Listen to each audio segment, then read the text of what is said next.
The Gallic Wars, fought from 58 to 50 BC, were led by the Roman general Julius Caesar against the tribes of Gaul. The Gallic, Germanic, and Brittonic tribes united to defend their territories against an aggressive Roman incursion. The conflict originated from disputes over the migration of the Helvetii, which subsequently involved neighbouring tribes and the Germanic Suebi.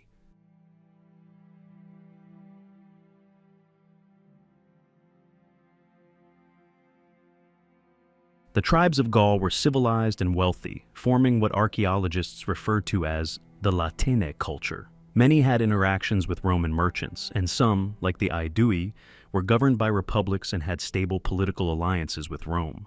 In the 1st century, parts of Gaul were becoming urbanized, concentrating wealth and population centers, easing out the Roman conquest. Although the Romans considered the Gauls to be barbarians, their cities resembled those of the Mediterranean.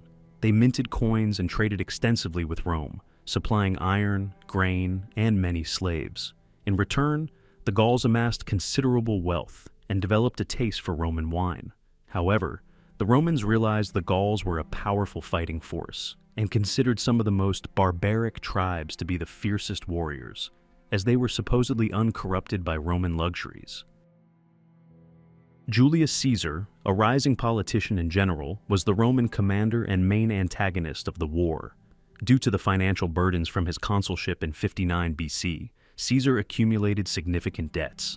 To bolster Rome's position among the Gauls, he paid a substantial sum to Ariovistus, king of the Suebi, to secure an alliance. Following the unexpected death of Metellus Celer, the governor of Transalpine Gaul, Caesar was awarded the province.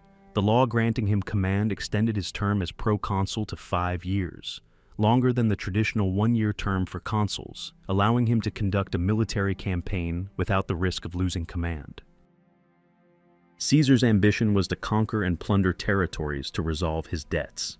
Initially, Gaul might not have been his primary target. He may have considered a campaign against the kingdom of Dacia in the Balkans. However, a mass migration of Gallic tribes in 58 BC presented a convenient cause for war, prompting Caesar to begin his preparations. The Helvetii were a confederation of approximately 5 related Gallic tribes residing on the Swiss plateau. Facing growing pressure from Germanic tribes to the north and east, they began planning a migration around 61 BC. Their goal was to travel across Gaul to the Saintonge region in modern France, a route that would take them around the Alps and through the lands of the Aedui into the Roman province of Transalpine Gaul. When news of the migration reached Caesar, he was in Rome and quickly hurried to Transalpine Gaul.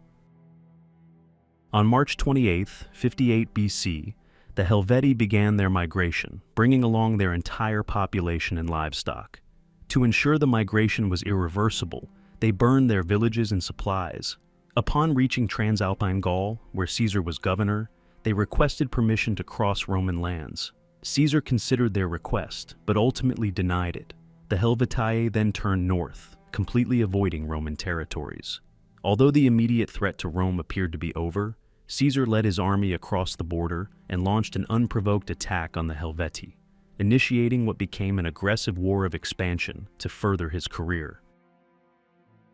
The Helvetii tried to negotiate with Caesar, but on June 20th, with his supplies running low, Caesar was forced to move towards Allied territory in Bibracte. While his army had easily crossed the Saone, his supply train had not. This allowed the Helvetii to outmaneuver the Romans and gather allies from the Boii and Tulingi. They seized the opportunity to attack Caesar's rearguard at the Battle of Bibracte. The Helvetii were routed and fled, prompting the Romans to pursue the now outnumbered Boii and Tulingi back to their encampments, where they killed the fighters and slaughtered the women and children. Caesar then focused on the Germanic Suebi, whom he also aimed to conquer.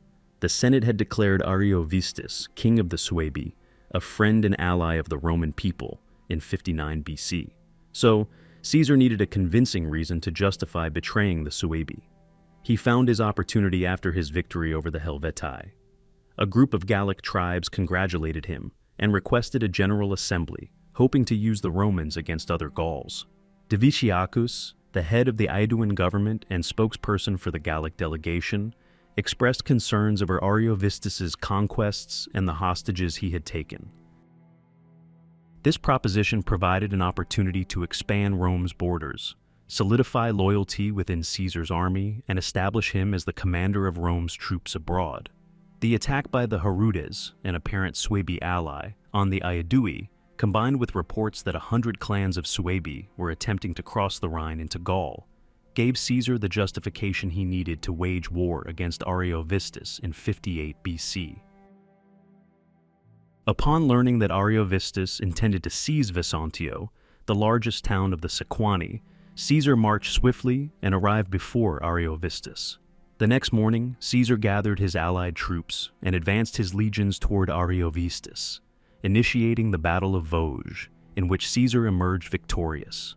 In just 1 year, he had defeated 2 of Rome's most formidable enemies. After this intense campaign season, he returned to Transalpine Gaul to manage the non-military aspects of his governorship. By this time, it is likely he had already resolved to conquer all of Gaul. Caesar's stunning victories in 58 BC had unsettled the Gallic tribes. Intervening in another intra-Gallic conflict, Caesar marched against the Belgae tribal confederation, who had recently attacked a tribe allied with Rome and encountered them near Bibrax. The Belgae tried to capture the fortified main settlement of the Remi, but failed and instead raided the nearby countryside. Both sides sought to avoid battle due to supply shortages. Caesar ordered fortifications to be built, which the Belgae saw as a disadvantage. Consequently, their army disbanded, knowing they could easily reassemble later. Caesar seized the opportunity. If he could reach the men's lands before they did, he could capture them with ease. He rushed to their main settlement, now Villeneuve-Saint-Germain, and laid siege to it. The Roman siege preparations proved decisive. Grand Roman-style siege warfare was unfamiliar to the Gauls, and the strength of the Romans' preparations led the Gauls to surrender quickly. This had a ripple effect, as the nearby Bellovaci and Ambiones surrendered immediately afterwards, realizing that the Romans had defeated a powerful army without a fight. However, not all tribes were intimidated. The Nervii, allied with the Atrebates and Virimandui, planned to ambush the Romans. The ensuing Battle of the Sabes was nearly a humiliating defeat for Caesar, and the Roman victory was very hard won. The Gauls resented being forced to supply the Roman troops during the winter. When the Romans dispatched officers to requisition grain from the Veneti, a coalition of tribes in northwest Gaul, the Veneti captured the officers.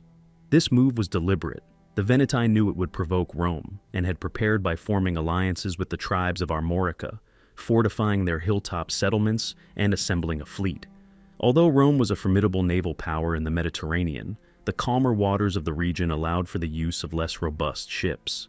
Nevertheless, the Romans realized that to defeat the Veneti, they would need a fleet, as many Venetic settlements were isolated and best accessed by sea. Caesar led 4 legions overland to rendezvous with his newly assembled fleet near the mouth of the Loire River. Throughout most of the campaign, the Veneti maintained the upper hand. Their ships were well adapted to the region, and when their hill forts were under siege, they could easily evacuate by sea. The less sturdy Roman fleet was largely confined to harbor during the campaign. Despite having a superior army and advanced siege equipment, the Romans made little headway.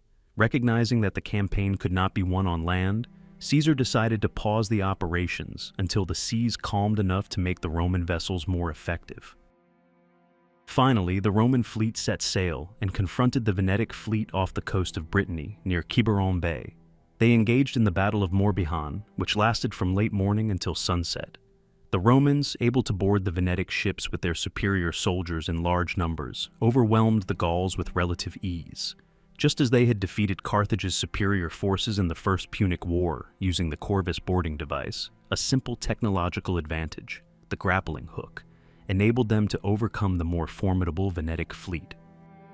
Caesar concluded the campaign season by attempting to subdue the coastal tribes allied with the Veneti. However, these tribes outmaneuvered the Romans due to their superior knowledge of the heavily forested and marshy local terrain. Their strategy of withdrawing into these difficult areas allowed them to avoid battle. Realizing he would not engage the Gauls in combat, Caesar withdrew for the winter. This was a setback for Caesar, as the failure to pacify these tribes would impede his campaigns the following year. Thank you so much for watching. If you want to learn more, please subscribe and like the video. We appreciate it.